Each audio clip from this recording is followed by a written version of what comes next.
Recording studio Khagaria.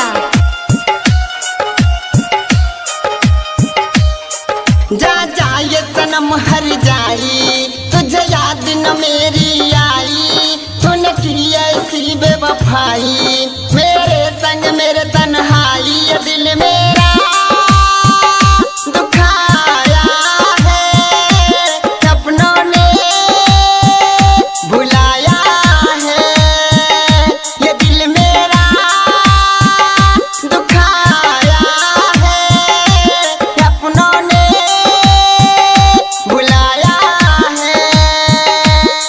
जा जा ये सनम हर जाई, तुझे याद न मेरी आई, तूने की ऐसी बेवफाई, मेरे संग मेरे तन्हाई, ये दिल मेरा दुखाया है, सपनों ने भुलाया है।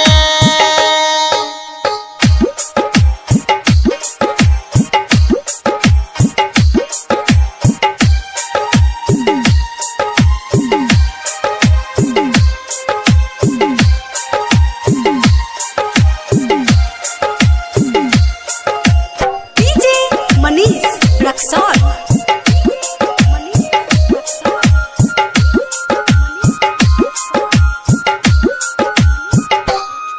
है याद मुझे वो दिन, तू राहत रहलो संग,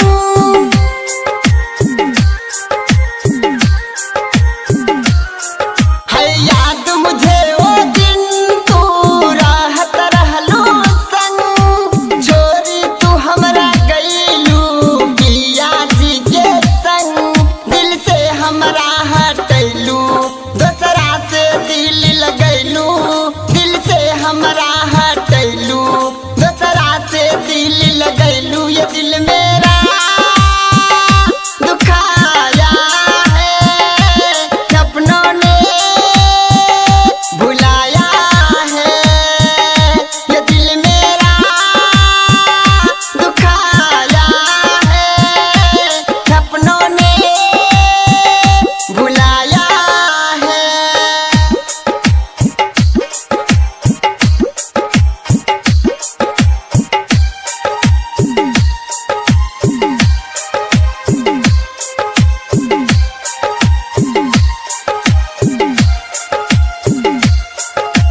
डीजे मनीष रक्सौल।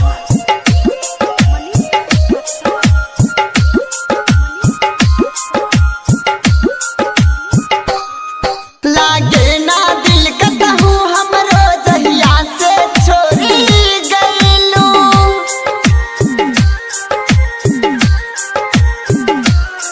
लागे ना दिल कतहु हमरो जहिया से छोड़ी गईलू, आपन घर उजारी दूसरा के घर बसैलू, पप्पू परदेसी कहे तेरे याद में संजीव रोए, पप्पू परदेसी कहे तेरे याद में संजीव रोए, दिल मेरा दुखाया है, अपनों ने भुलाया है, ये दिल मेरा दुखाया है, अपनों ने भुलाया है।